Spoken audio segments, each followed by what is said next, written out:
There we go. Hello and welcome to One World, One Blood Bowl number 73. When I was young, to explain the advert in case it had no context for you, there was a wonderful Saturday morning kids show called Number 73. And I find it amazing that we've reached the 73rd episode of One World, One Blood Bowl. The concept remains the same. There is only one type of Blood Bowl that we all take part in and play in, whether it's a league or a tournament, online or on tabletop. It's all one set of rules in a variety of ways. And the more we talk about that and the people involved in the hobby and the thing that we enjoy doing, I think the better and the more we understand it. So I've got three lovely people here with me this evening, some of whom you may know from other episodes or from other podcasts indeed. And there will be links to other things that they do and talk about and no doubt mention underneath this, whether it's a YouTube or a Spotify or a Twitch stream or highlight. All of that will be available to you. But I'm pleased to welcome back my good friend and the NAF functionary for the London area. It is Jim, also known as Salontiger. Hello and good evening, and welcome back to One World, One Blood Bowl. Evening. Happy Burns Day, you wee timorous beastie. Yes, indeed, we celebrate the. Oh, lovely. I do have a whiskey to hand, but I also have some soft drinks. I think I shall start with that. It is that time of year. It's jolly, jolly cold. I got very chilly both today at the football and yesterday coming back from the tournament. But we celebrate the birth of wee Robbie Burns. Or is it his death? No, it's his birthday, isn't it, that we celebrate? His birthday, yeah. Yes, I do have some haggis in the fridge. Me and my son had it last week, and I promised him it again this week. But I didn't have time today. It's a big busy day. How's I your had to come Jan? back from the same tournament early because I had to Right. make the neeps and tatties, which are best made the day before Ah. and reheated. Now, So when you yeah, say neeps and tatties, are you putting Swede in? yeah. See, my neeps and tatties, I was raised on parsnip instead of Swede, and I still personally that's what I want in my neeps and tatties. I can understand that. I don't mind a roast parsnip at all. Absolutely. But of course, Swede was native to these shores, whereas the parsnip is imported. It's an interloper, as of course is the potato, but from a long, long ago. You've been doing a lot of season three. You went over to Wales, didn't you? Did you have a good time? Great time in Wales. Yeah, yeah. I'm sure we'll touch on more detail, but fantastic event, fantastic venue, very well run. So that was 6 games there, 3 games yesterday at the Diet Bowl in London, which you also ran. Yeah. So is that your touchings on season three so far? You've run a tournament, you've played 9 games, or are you leaguing as well? I have also played five in the Salt Bowl League, which no doubt Rob will touch on a bit more as he runs that, and one in the ECBBL.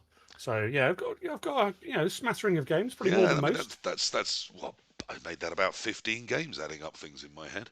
So I'd say that's a lot of season three experience. I'm at 3 games now, so I consider myself de-virginized, but very, very new to it. And I'm very excited to hear what other people have made of their first impressions. You've already mentioned the lovely, salty Rob Murcutt. Hello, Rob. How are you, sir? Surviving. New year, new me. Worse at Blood Bowl and Well, ever. new Blood Bowl.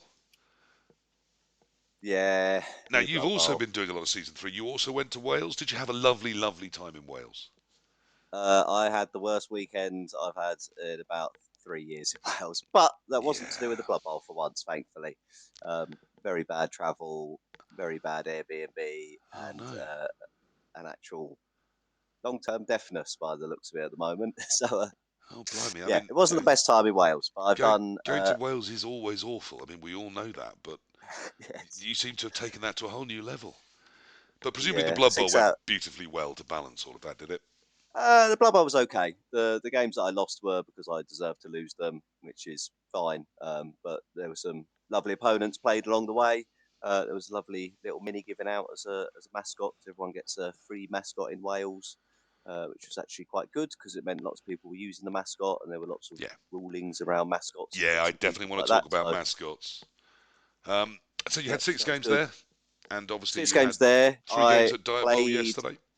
6 games in Belgium, in Wow. Ostend, back end of last year. It was one of the first tournaments in the new rules. They Okay. did a very interesting pack where you got 6 skills, pretty much for everything in the sort of tier one category. But then if you took a what they called elite skill, it cost you two of those skills. Ah, So it was very poverty bowl and very yeah. hard to build rosters in a good way. Yeah, the elite skills, and that as Jimmy Fantastic says, when you put that sort of knob on something, people are going to twiddle it. Um, we are seeing them either 1.5 times the price, sometimes double the price, or limited in number. But certainly everybody seems to be sort of choosing whether to press that button to the point now when it isn't pressed, that sort of becomes its own thing too. That's kind of the unique tweak of the rule set, maybe. Yeah, So that's 15 games of tournament season 3 you've played. Have you played any 15 league? of tourneys, and then yeah, so about 4 games in Salt Bowl so far. So that's been a little bit of league.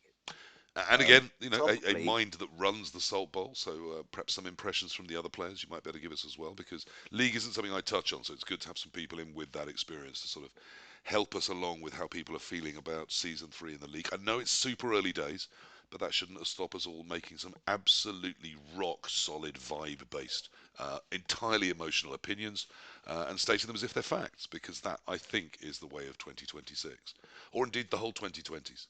I think that's just generally how people and communication is now. And I'm also pleased to mention and welcome, of course, Dr. Rob Wagner, also Hello. known as Wags. Um, a smart person I've added to the group. I thought we should get someone with some intelligence as well as maybe Blood Bowl experience. So welcome to One World, One Blood Bowl. How's your weekend going so far? Thanks for having me. Yeah, I also played Diet Bowl yesterday. Mm. Didn't do as well as you guys. And I've played some of the new rules. I'm also Assault Bowl. Played 4 of my 5 games.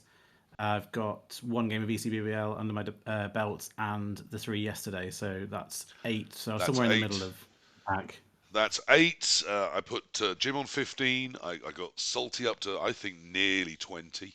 Sort of I'm just knocking over around the 20. 19, Yeah. 20 area. So I have 3, so I know the least, but that won't stop me being the most opinionated, I promise you.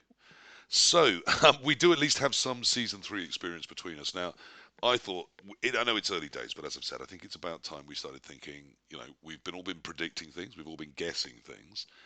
Now we've actually got some dice rolled, some feelings in our fingers about these things. Let's start with a nice big easy one.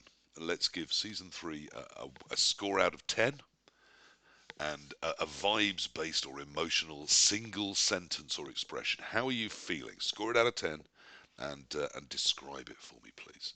Uh, we'll start with Rob. I think he's probably got some things to say. Which Rob? Sorry, Salty. Oh, okay, right, yeah. Well, yeah, let's get the hard part. Let's rip the band-aid off, I guess. Yeah. In terms of rules, Mm, I'll be up there with about once they actually give us an FAQ. I think we'll find ourselves at a nice 8.5. Where it currently sits, probably about a 7. Whilst we just need to get the kinks fixed, where they just need to actually make rulings on stuff that they've ballsed up in the rules book, even though they were okay. clearing it up with all the keywords and making it all nice, and it's all going to be super simple. And then we get pictures of ball and chains acting as bombers, and you go, Yeah. "What the f- are you doing?" We're going to clear this up and Yes. make it simple. Well, we didn't, but we thought about it. In terms of the difference to teams, which I treat as a separate side, because I think Okay. teams and the rules are 2 very different things. Okay. Because one is from a miniature company perspective, and one is from a games designer perspective. Sure. From a team's perspective, it can have about a 4. It's fucking dog shit out here at the moment. They have literally ravaged a bunch of teams that people have painted and spent time on, got used to playing, and then gone, oh, do you know what? Like, they might have to buy 2 boxes for this, so we'll make it a 1-box team, and then gone, oh, actually, that's going to work, isn't it? No, because now I have to buy stupid amounts of linemen for all my teams, so I'm playing crap teams that I have enough linemen for, rather than Yeah. playing stuff that's actually viable. So I still need 2 teams. So I got the box, I got my Bretonian team, and then my pal was like, should we go halves in a box because we haven't got enough linemen between us? What are you doing, man? I know you're a miniatures company, but Okay. like, if that's the reason you're giving for going to a 1-box team, taking away my gutter runners and my blitzers, get in the bin, GW, you bunch of idiots. You can have a big fat 4. Well, there Okay. goes your sponsorship deal, Dave. Yeah. So I make that 10.5 out of 20. Both ignoring my scale and my single sentence quick emotional response. Though we did get the emotional response bit, so I'm going to be happy with that. I'm then going to cut that 10.5 down and give you a 5.5 So that's where it came in on balance. I think the rules and the teams are equally important to me. Let's go to the other Rob then. Wags, you've heard what we want. How would you score this? What's your early impression, just as an overall? Where are you Yeah, coming pretty from? similar. I'd say overall maybe 6.5, but with some clarifications, 7. I think there's a lot to like about the new rules. Not everything, but there's a lot that's unclear. I mean, this NAF FAQ really highlights there's a lot of things that they really Yeah. haven't nailed down, and that is just one interpretation. It's not the only one. So we do need clarity, but it's not far off. I think a decent core rule set. They made an effort. They didn't follow through, but there's something there. Okay. I think the rosters though, I just don't like all this removal of positionals. It's make the boxes match the roster, not the other way around for me. I mean, this has been said before, but it's followed through in the gameplay. I just don't like it. It has presented some other opportunities, I guess. In the Salt Bowl, I've been playing Bretonians, and yes, they've got 100 linemen, but I've only been playing with the 2 Grail Knights, so I've really going for Sorry. the Bretonians. yeah, it's Are they double N similar to Bretonians? Are they from from just Breton. Yeah. next door? Okay. Just checking. So you're But knocking yeah, it down a point for team diversity. Is that what we're saying? And then yeah, so there's some opportunities with some teams, but by and large, there's just too many linemen. so it was a 6.5 that you think might go up, but you also want to take a bit off. So I'm going to call that, say, a 6. Jim, Yeah, it could be a 7 if they fix it. if they fix it, okay, without breaking it further, which is also a possibility. How are you feeling, and how would you score it, just as an overall? Score nice and simple. It's an 8. I think it's Okay. really solid. How I'm feeling, I love change. I think they've changed some things that are really interesting that are going to change the game, and other things will settle down over time, and it'll be a really positive experience. Excellent. There's one sentence for you. Lovely, positive, and obeying the rules. Oh, there's a reason why you're the NAF functionary and we're not. I guess I get to put it in myself. I feel very similar to our Rob's, but not quite as negative yet. Maybe it's my lack of the experience you've had. If I had to give it on balance, I'd say about a 6, and my one word on it at the moment would be slightly disappointed. Both with the state That of one the current word was rules. real Okay, good. well, 2 words. Hey, the rules are there to be broken, as you proved yourself. I was just going to go disappointed, and then I modified it just to slightly disappointed.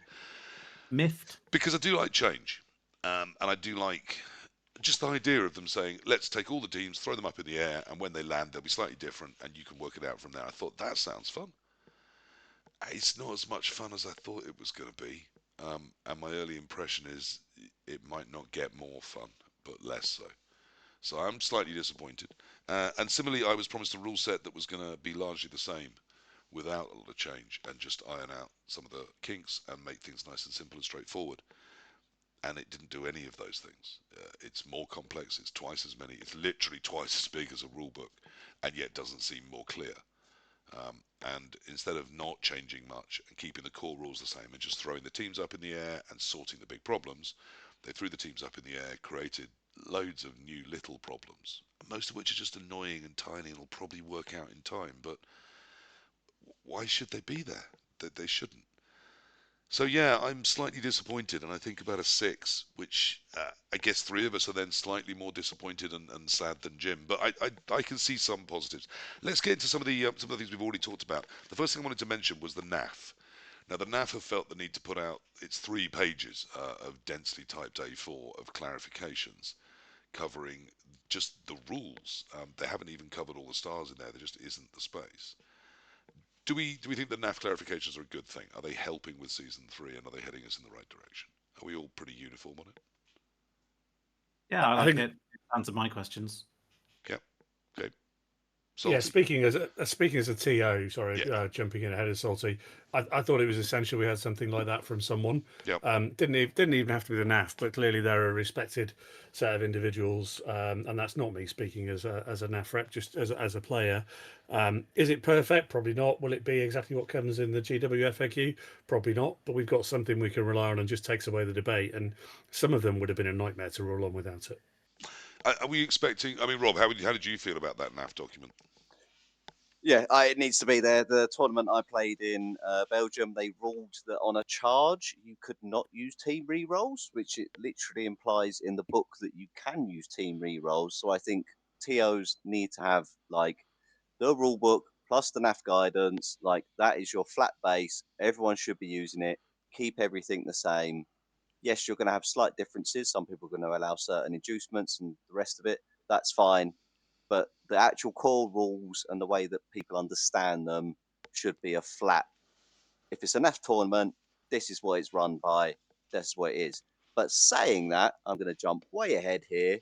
Why is stalling optional? It's in the fucking rule book. Just play to the rule book. Why is that been made optional? So the NAF statement says we will play by the rule book, but actually we don't like this thing, so we're just going to sack that one off, and that's optional.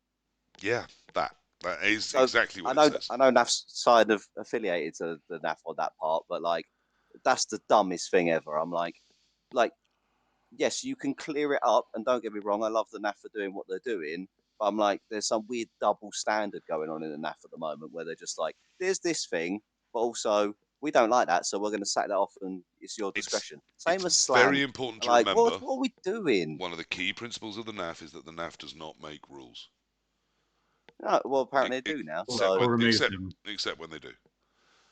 yeah, But they don't. They Okay. don't make rules and they don't make teams. They just maintain a database of informative stuff and the statistics from teams and play, except times when they do. And I'm not even sure stalling's a problem. I didn't like it. I didn't like it hearing about it, but having played with it, Well, it's look, fine. okay, it's fine, right? I didn't like it at all. So let's talk about it because it was on my list. So as we've gone Yeah. there, we will go there. Thanks for completely destroying my running order. But hey, why not? Stalling, is it completely shit or is it just stupid and annoying? That's my It's two fine. choices for you. What do you mean it's fine? It's It's fine. not fine. Why is it not fine? Well, look, Where does it create a problem? well, firstly, Where's the because problem? I'm very stupid, but luckily I did actually play Wags, so Wags was able to correct me on it.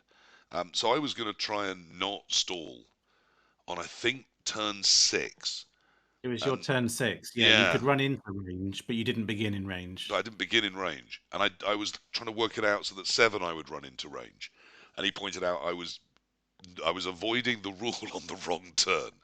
That because it was 6, I could run into range, and then 7, it didn't matter if I stalled because you can't roll a 7 on a d6. So it was But fine. this is the problem with it. So I think the all it means problem is is that it's people who it don't is going to change understand how I it. play and when I decide to break forward. And if I'm any kind of speed or agility team, that does limit my options massively. So yes, but I'll get used to that. The bigger problem I've got is exactly what I predicted happened yesterday, which is, did you hear the story? And I'm unfortunately going to. Am I going to name the coach? Yes, because you can look it up anyway in the diet bowl. I played a coach known as Wednesday by NAF name, and they played me. And then in their second game, they got called twice for stalling on turn 4 and 6, and both times it knocked their staller down. And they're a younger, newer player, and I think it's those sorts of players that aren't going to be able to either work their drive out or work their timings out. I think it's a penalising rule against newer players. And what does it? What does it achieve? I mean, yes, if elves That you turn you can't over, just run for it. You can't turn someone over, go and sit on their end zone, and yes, then it's just that. foul all their players to death while I sit there for an hour and just go, "Oh, thanks, I'm having loads of fun here. It's Great." that. It takes that away. That's why Yes, people don't like stalling. it's only on the quick turnover though, not on your drive. On your drive, if you get past and stall up on turn 4 or 5, it's unlikely to be earlier. I But don't then see that hand it as a big off. problem. But Do I a agree, it's the handoff. Do something turnovers. else. It's when you've turned them over. I think that's when people get salty about the stalling mostly because it gimps the entire game. But is that really a price worth paying for this bullshit, stupid rule that affects how everybody does everything, limits AG teams massively, and I think penalises the newer No, it players doesn't, more? because AG teams can do a 2+ handoff and just completely bypass the stalling rule. Yeah. It's not difficult, is it? I think the problem is people haven't played enough games with it, that they don't understand it, and therefore they're just like, it's really simple to get around it. All right, maybe so. Wags, what do you You think of can hand stalling? off, You've you played with can it make now. screens, Does it so if you bother you? do get popped, it's behind the screen, it's fine. I haven't used an anti-2+ team, to be fair, but I haven't had a problem with it. And also, one of the one of the positive workarounds was just have a guy, just have a lineman dodge through some tackle zones and wait for them to fail. And I found the extra step to that is actually have them make some slightly dodgy dodges until you've got an even better screen or like bigger cage around your players. Yeah, And if you somehow keep passing all these 4s, 5s, and 6s, you've and improved your position. you've got a double screened, double cage, whatever it is, ball. So who cares if your player gets hit? So it's The only not. problem with that though is you don't move your ball if you do that, because you can't activate that player before you do all the 4+5 pluses, because you need Yes. to Yeah, turn this over is before true. the ball moves. So a little bit of one, little bit of other. If your ball's already safe through it, then great. That one turn where you need to break beyond, and then the following turn, you'll need to get stuff there where it's still out of range of the opponent. But I think it's Yeah. fine. Well, I found it just one of many little additions to the game that I find niggling, unreasonable, requiring yet more dice, yet more remembering, without much gain for the actual playing of the game. To me, but That I The can whole get game behind. is annoying, PC. The whole game is annoying. Why is one extra little bit the straw that breaks the camel's back? Having to roll block dice, annoying. Having to roll d6, annoying. well, not as much as argue my reroll, but we may come on to argue my reroll. I mean, it's on my list. Trust me, of things I want to cover. But Jim, it how do is you one feel extra about the little. stalling rule? I suspect I'm going to end up quite liking it. I think it's really early days. I think it changes the way people play, and I think that's a good thing. We've got to think. We've got to solve the puzzle in a different way. We can defend in different ways. We can stand back and let someone through. We can make them force those rolls. We can, make them attack in different ways and have them hold off. I just think it will. As I said at the start, I think change is a good thing. I think it's a change that will work its way through the system, and good players will play around it. The new players, the really really new ones, will come in and learn it from the off. We've had 14 players in 3 hours today sign up for a beginners league that's starting next month. So the game's as popular as ever. Yeah. It'll no doubt double from that by the time we get there. They'll have no issue with it. Someone like Wednesday, played enough. She knows what she's doing. She'll work it out pretty quickly. She's a good player. So I think people will get around it. I think it'll be fine. The other thing, it makes new players plan their drives better. You shouldn't be breaking the line too early anyway, because then you're not playing a nice 8-turn drive. Depends on the team, but like But are we not heading that should towards? be kind of be ingrained in newer players anyway. It's like, don't just run through and try and bang it in, because then your opponent's got 6 turns to come back at you. But now, if you do break through, you have to bang it in. So you shouldn't Yeah. be Why have trying to. you So why you have you broken through on turn 2? What are you doing? because in the rule book now I get a bonus if I've scored 3 times. Do you? In league. Yeah. Yeah, yeah, yeah. If I can But break You through get 10k turn per two, touchdown and also, anyway. so now if I was a defending team, I don't have to defend. For the first couple of turns, I can leave space wide open because it's their foolish, plays if they take it, which is but interesting. if you bang it through turn 2 and then you can keep it secure, that'd be fine. Yeah. Which again, experienced players will know how to do and will be able to do, and will hand off and form shapes and screens. That means if it goes wrong, it's not a problem. And newer players won't. So I just think it's another new player trap. But okay, we will move on from stalling, which everybody loves except me. The whole game's a new player trap. Experienced players can work Yes. out how to play the rules better than new players. Yeah, I mean that's true. Of course it is. But When you say it like that, Jim. we do seem to be adding to it.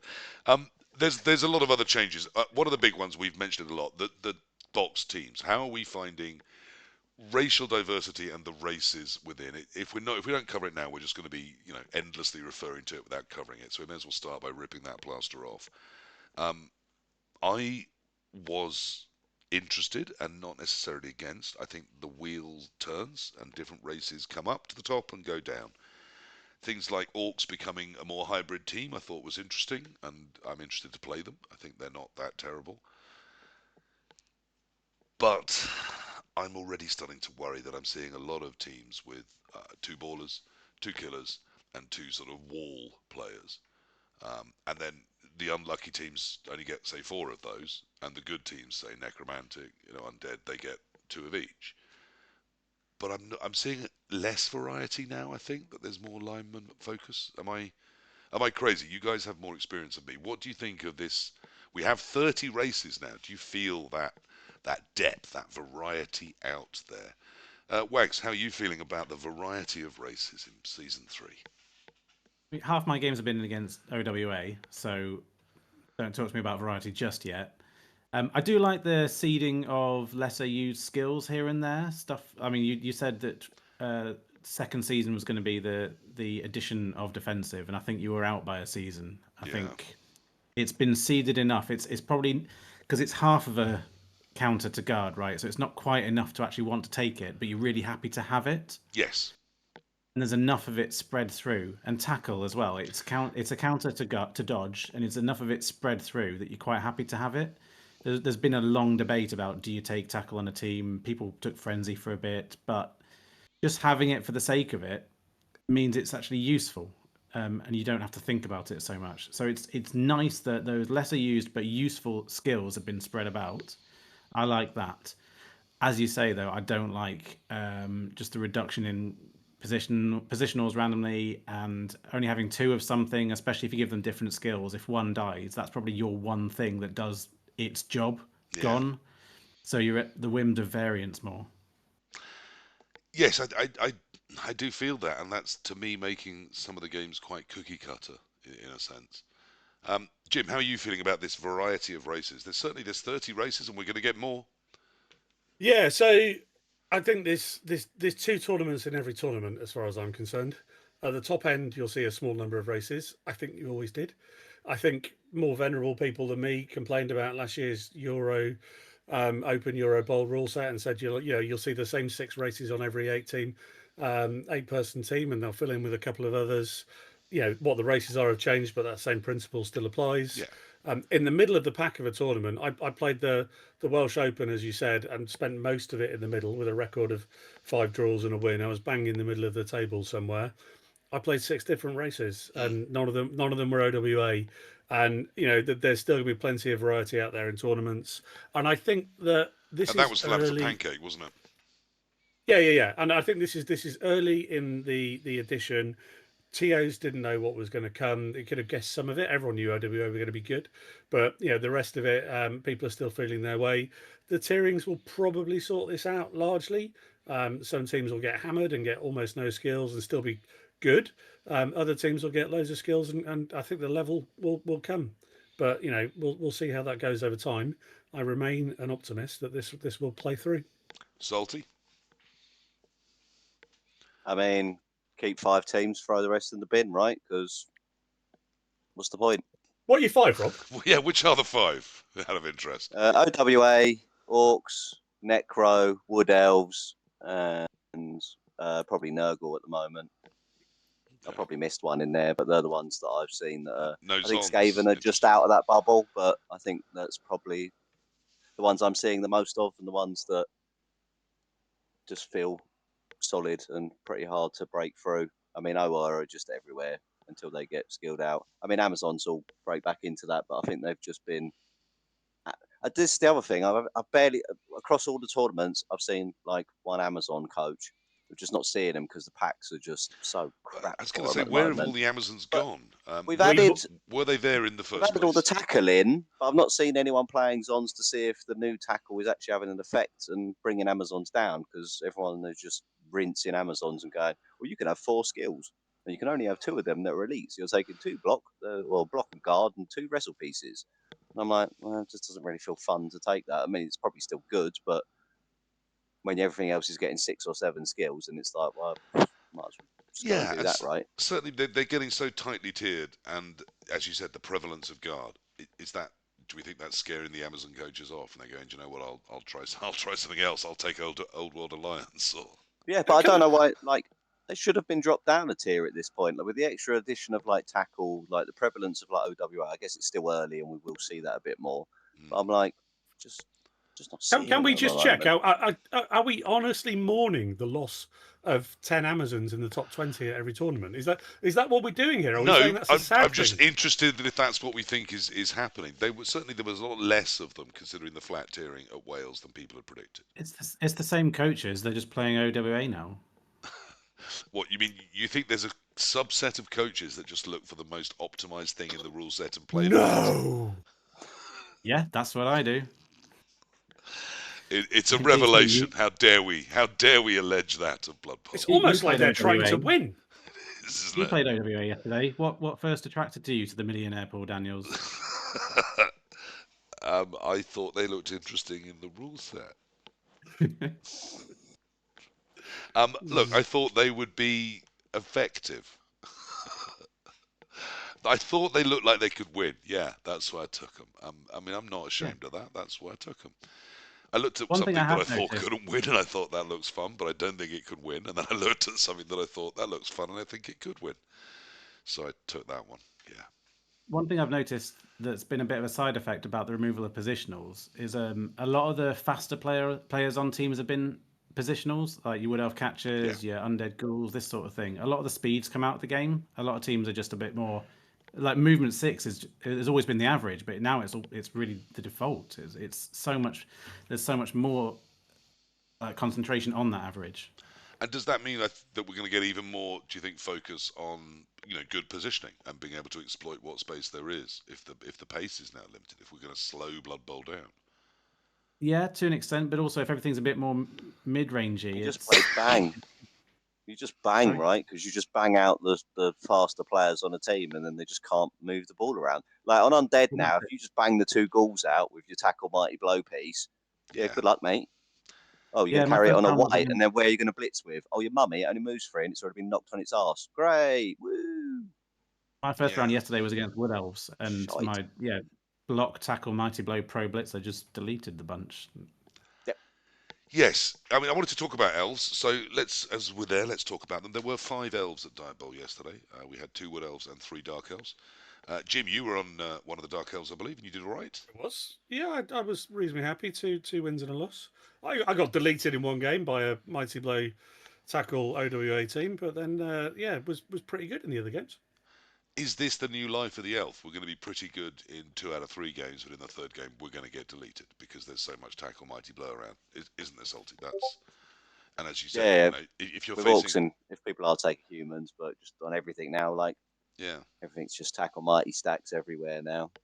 and of course if you are facing elves, you want to take those 4 now dangerous pieces out, and then they've got very little else, haven't they? So it does make sense. Hit them, foul them, get them off the pitch. Um, are you bleak for the future of elves, having coached them now, Jim?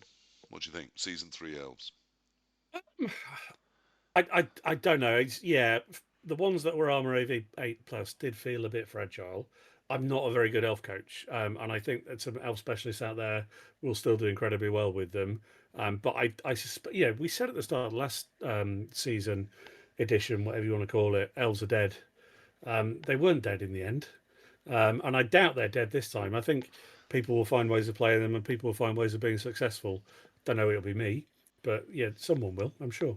But I mean, it turned out in season 2 that multiple reroll use, for example, was the absolute boon that meant elves could play some incredibly aggressive turns. Save all their rerolls up on either one turn with 2 or 3 in the Yeah, bank, or go for the ball sack with 2 or 3 rerolls in the bank. So there was a, or for all the negatives that we did see, and passing and all sorts of problems, suddenly there was this huge boon given back. I don't see that in season 3. I see the Well, they've anti-stalling got the really passing hurting back, them. right?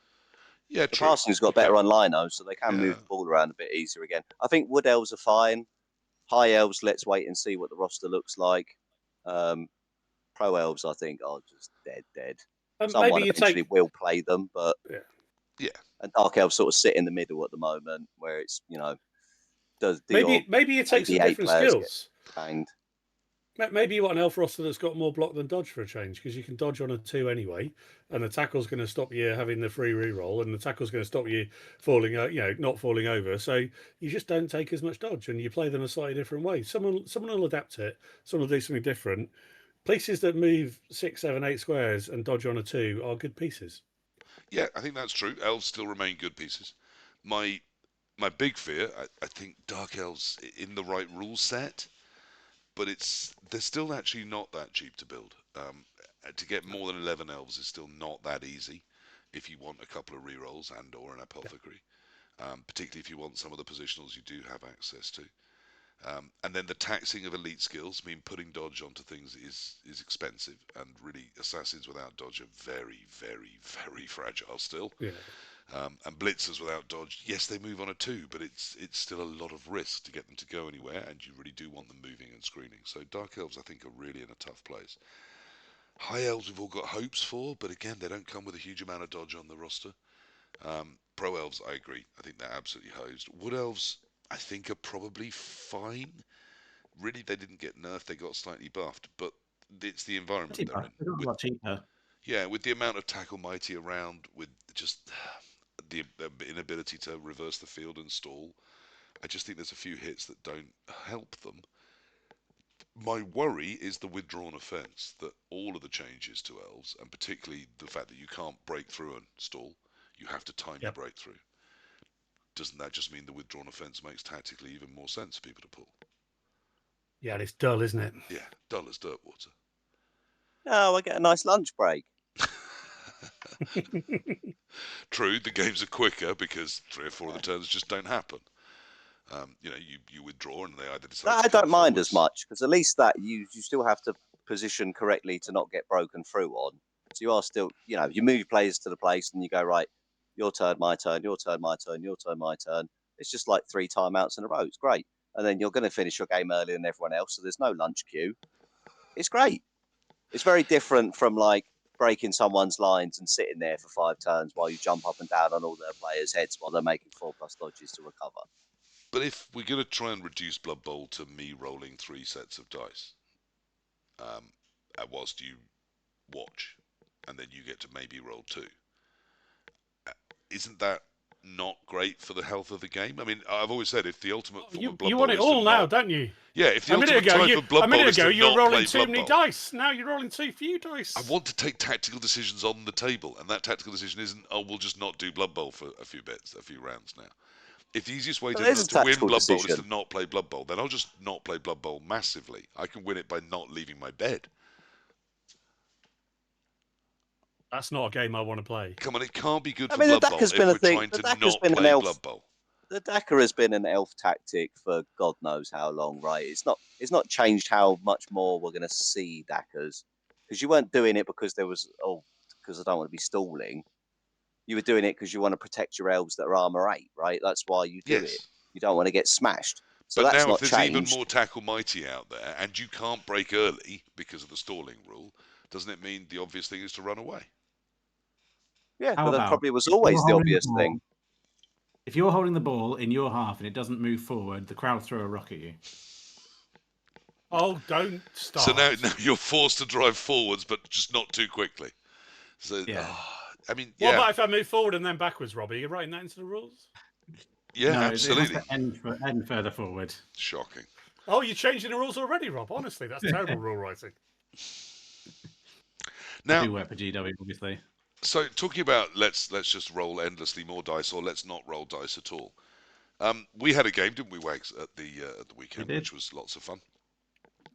You brought all the rerolls there is in the world.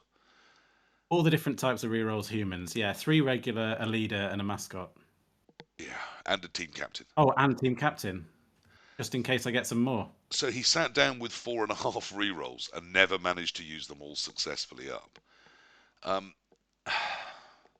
Team mascots, obviously they're great, but they're going to be should we have them in tournaments? Aren't they just, I mean, it's 25k, it means you've got to fit it in your build because it's obviously a brilliant thing to have as it's half of a reroll.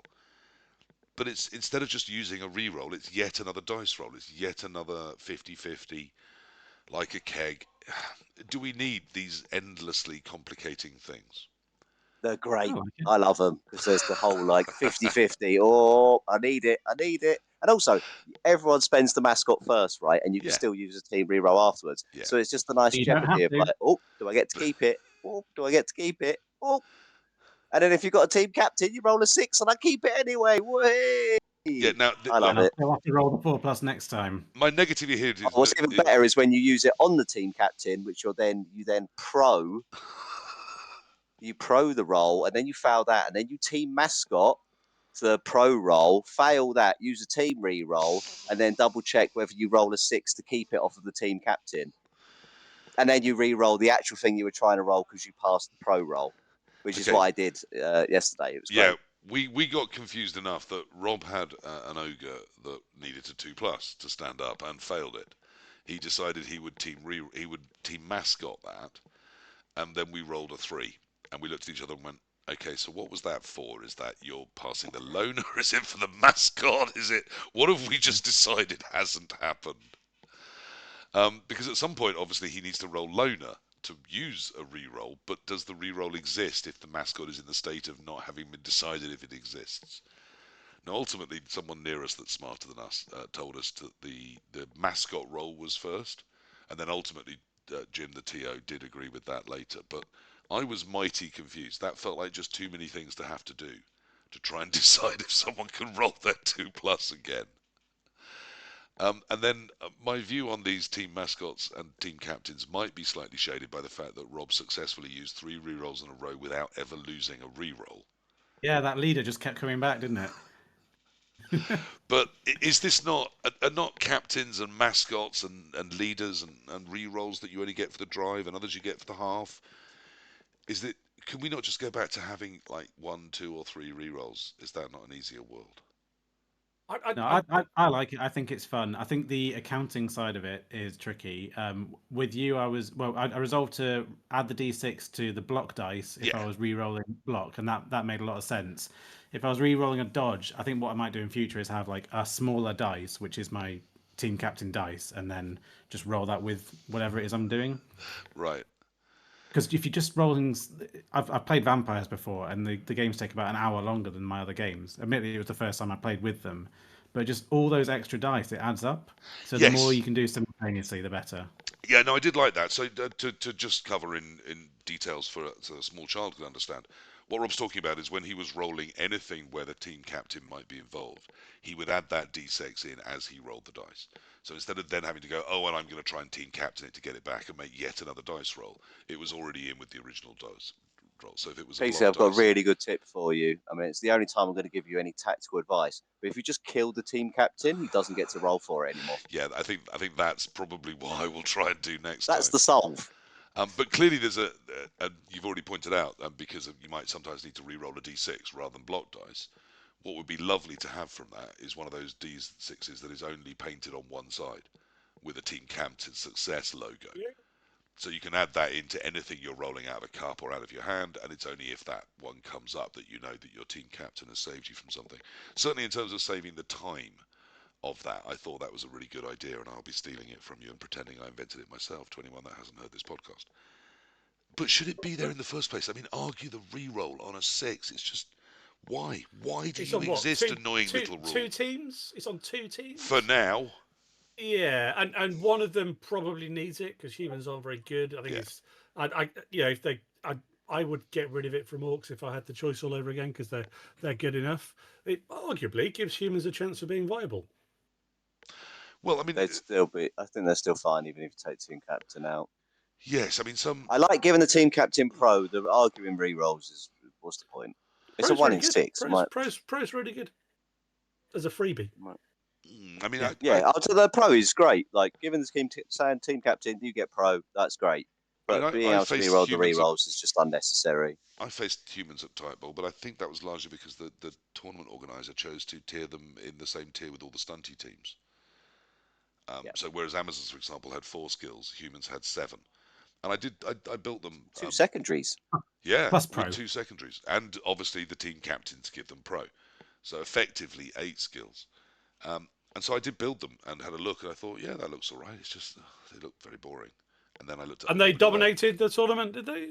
No, they did all right, though, didn't they? We always had a lot of renegades who were given the same tiering, and a Skaven team that sort of did okay, given the same tiering. So do you think these teams that have, Jim, I'm literally for you, because it is you that tiered this.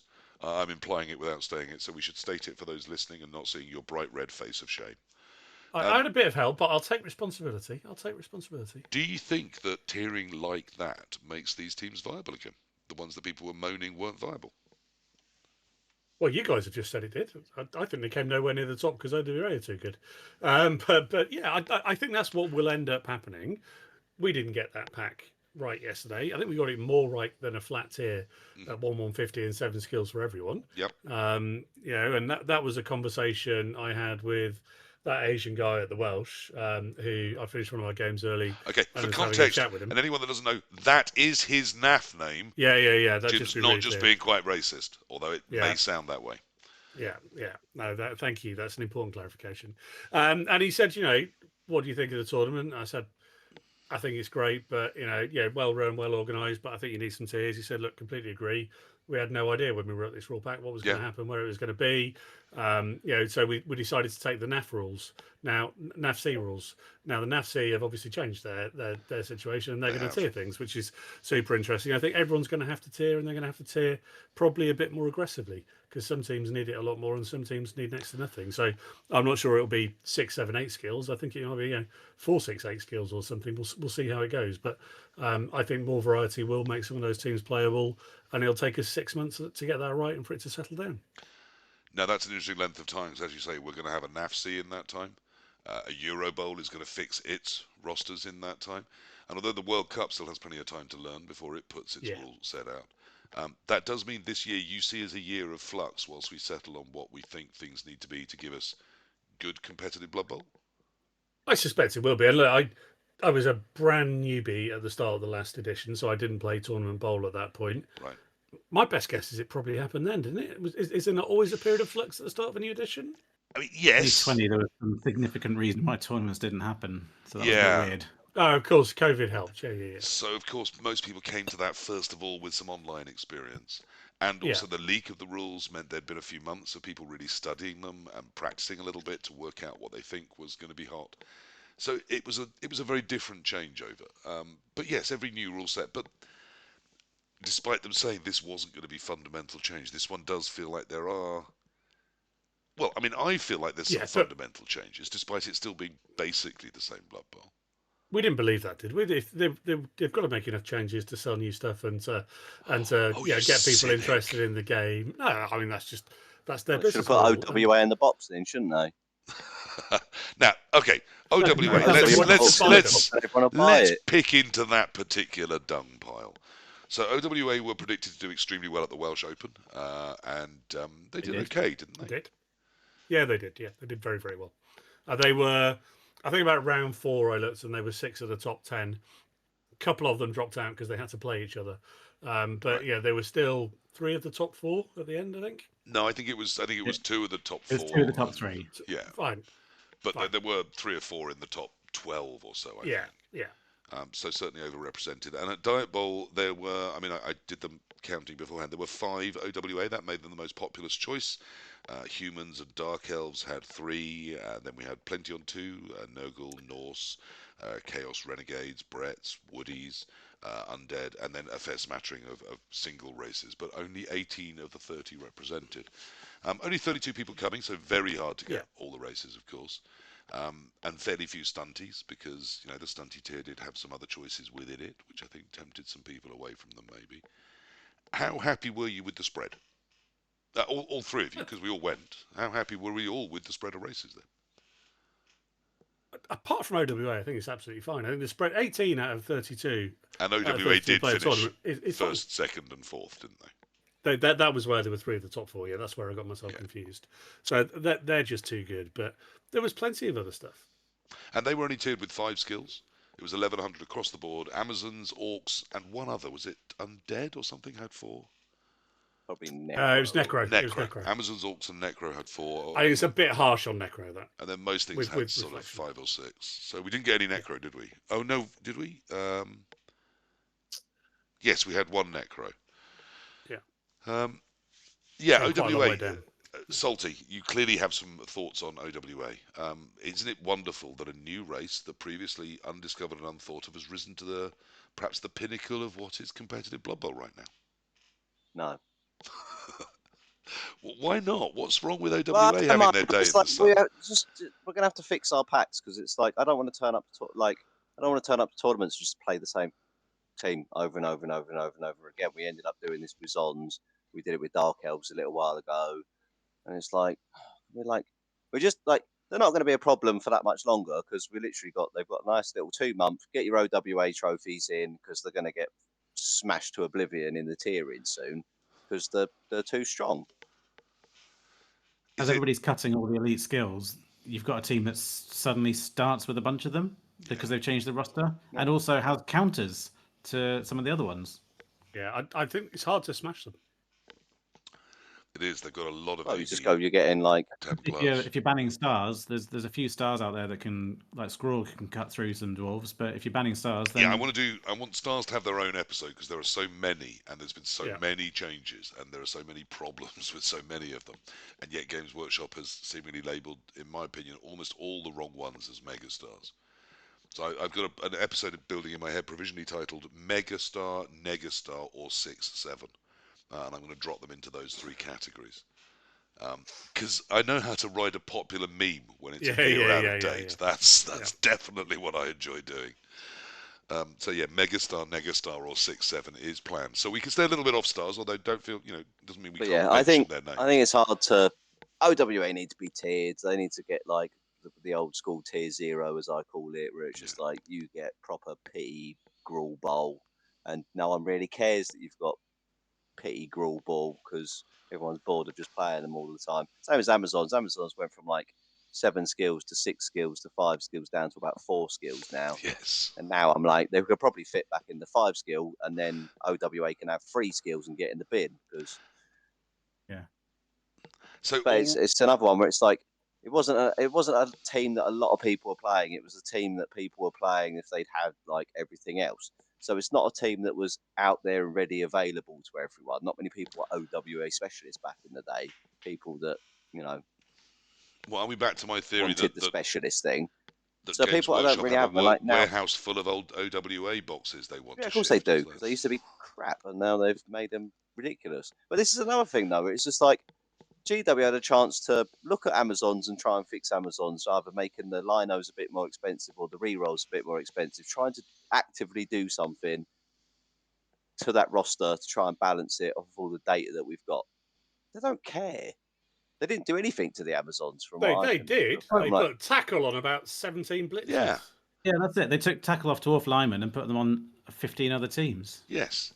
So Amazons are limited by the raft of teams rather than by a single team now. But you could have just dealt with Amazons themselves. Same as OWA. I'm like, I'm sure they knew what they were doing when they were putting this. So we're like, oh yeah, we've just made the human catcher like way better. Oh, and we just made like this blitzer way better. Like, I want to be at the fleet like, party. we're making everything better, and then we're going to take away the animosity. Yeah. We're going to take away the loners. We're going to like take away the skills that everyone was like, that's crap, and then actually give them good skills. And then, Yes, I did well, quite enjoy telling the undead coach I faced with his 2 guard mummies. Several times I did quite enjoy telling him, no, that's a 1 die because I've got defensive. That was quite fun, but felt like it would probably be quite annoying for him, I have to say. Well, only new coaches won't notice the defensive for a while, so that's... But, I mean, OWA... There's the other problem, like, defensive is a skill that, like, I'm like, if you've got defensive on your team, it should have a band on it. Same as, like, the bloody gnome stupid little buggers that have guard. I'm like, they should have a skill band on it. Yeah, they tend to either have a huge badger or a goose. Or defensive. The one with a badger or a goose, that one. Yeah, but I just, if I'm playing Blood Bowl, I'm like, if you've got like something like guard, dodge, tackle, and defensive, all that stuff should be labelled. I shouldn't have to like. I do mostly agree, but I kind of feel a badger or a goose is a kind of big noticeable thing I tend to spot. Can you please mark the blitzes on a human time with a block band, because they've been absolutely impossible to spot for the last 3 years. It's just the game. Yeah. Yeah, but guard and defensive actively work against each other. So it's like I haven't played any OWA, and then I played someone the other day, and then like on turn 12, he's like, "Oh, we completely forgot that's got defensive," and I'm like, "Was that on me? Is that on you? Like, who's that on at this point?" Yes, I'm like, it's not on you. Well, I'm like, it's not on you. So here we are. This lovely new set of things that we need to remember. That's another thing I wanted to talk about. I faced an undead team. So I say an undead team. Very nice player that I haven't played before, and he clearly is a very good player. I respected his ability on the Blood Bowl field. His team all seemed to be identical, sort of slightly smaller than modern miniature lumps of lead from about 1983, who are all in identical positions no matter what their position on the roster is, and all painted in a series of dark oil paints, making them almost indistinguishable from each other. So I couldn't really tell what a mummy was and what a white was, although at times I did forget and think they might be wraiths and then not blitz them. So that is on me. And I definitely couldn't tell the zombies apart from them. And it may have been that, but I don't recall him ever telling me once that he had eye gouged me. So eye gouge is one of those annoying things that seems to have been added for reasons I don't completely understand. Whose job is it to know if they're eye gouged and to mark it? I didn't have eye gouging marking tokens with me. The player who's That's playing the team that's going to that's, cause it. that's dead easy. Yeah, it's like Same as if you're playing vampires, you need hypno. I know Jim mentioned this the other day. He played Yeah. someone who was playing vampires who didn't have hypno bands, and it's like, Yeah. well, it's not hypno that's gaze, just then wrong. is it? Yeah, If you yeah, can't yeah, mark yeah. it, it's not hypno gaze. Tough, mate. And if a Well, zombie that wasn't pushes quite me the back stance I and took, they but yeah. don't say eye gouge and don't mark it, am I eye gouged? Is it on me to remind them that I'm eye gouged? No, If they that's don't announce entirely it, on them. It's entirely on them. It's on them to mark it. But then it gets into a whole new realm because now we're not putting our models prone or stunned anymore. So when I put my eye gouge mark, can I touch your model with my eye gouge No, marker? Because you don't want me to place it down anymore. no, you can't So I touch my might actually be models, able to but you place need it to on it. mark it. So yes, I'll get a laser pen and just like hover that over the pitch on all the players that are eye gouged, and then we'll go from there. I did play someone who was doing the new sliding metal Oh, did you? stun markers under his models as prone. Yeah, I play Hugo, and he hasn't varnished his team yet, and he is a very good painter. Don't get me wrong, but it's shit. Like I hate it. I'm like, just put the fucking things down. And I had to go at Bart yesterday as well in the pub afterwards, and I'm like, I know you're a very good painter, but it's a miniatures game, not a painting competition. I don't give a shit. I turned up to play a game. Every If you want tournament to paint has a them painting nice, that's on competition. you. I'm going to put your models on their ass. I don't care. There are pieces in a game. If you want to paint a nice canvas, go do that somewhere else, pal. Look, you know I agree with you. They are pieces in a game, but I do respect that there is always a painting competition in the tournaments, and for some people that is their way in the hobby. They love the painting, and I like facing them in round one. So I want them to be there. I really enjoy their company. Um, eye gouge. What should be going on with that, Rob? Should you be remembering? Should I be remembering? It wasn't you. the Gouger should be announcing it. I mean, look, I come from a competitive Magic the Gathering background, and in that, it would definitely be on the owner of the effect to make sure that it happens. I mean, to some extent, they've changed the rules over time. Tournament rules, this is to both players should be responsible, or it varies. But essentially, I think the Gouger should be announcing it. The Gouger definitely should be the one bringing the tokens. You should also just And ignore it because eye gouge is stupid as hell. Well, Because the whole point of it is, oh, you could take the assist away, but you can only take the assist away if you push the model. Well, once I pushed it away, it's not assisted anymore, is it? You tit. well, but I would say, there was only one. It doesn't make any sense. There was only once in the game I specifically recall it being an issue. He was rebuilding a cage after I'd messed with his cage, and to do so, he pushed one of my pieces, and it didn't pout. It was only a push. But this was because of how he'd then done it. The two corners of the normal 5 cage were then fine, and it was the one in the middle that was pushing, and he decided he would follow up. So he was in contact with a piece that was technically eye gouged, and if I wanted to blitz that piece, I couldn't have used the eye gouge as an assist. I'd have to have activated it Without before activating it using it as first, an assist. Which does then mean I can't move him afterwards, whereas otherwise I could have blitzed it and then moved him afterwards. So it materially changed what could have happened that turn. Actually, it made sense to me. It's the only time I noticed that I hadn't been marked as eye gouge when I should have been. It made sense to put someone else in actually to hit with him. So that wouldn't have been a problem with eye gouge. I could have done exactly the same thing, but it should have limited my tactical choices. But it's another pain in the arse rule that I don't understand why it's yet another thing to remember and more dice to roll. There are more dice in season 3 for sure, aren't there, with all of these little effects and kickoffs and things? And more tokens. do we need to look at slightly longer for each game on tabletop? Well, that's one of the things that I would want fewer of these rules that just take up more of the game time, which is why I'm trying to stick my team captain in with the other dice pool. That's why that's I think why I'm ultimately against stalling, because it's just an extra thing to keep track of and to roll the dice for. Yeah, I felt the same. Salty, what do you think?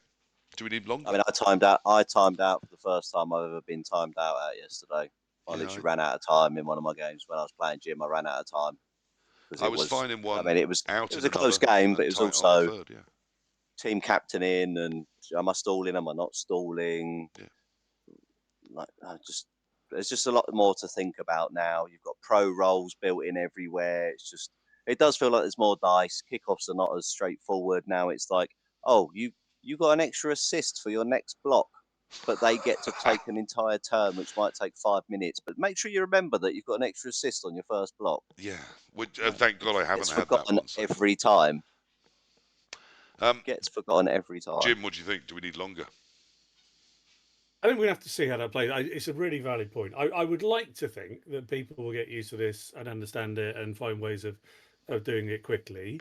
And we had 2 or 3 people each round pushing the time yesterday. Maybe 4 or 5 actually. In fairness, pushing the time. Most people got finished, but some people didn't.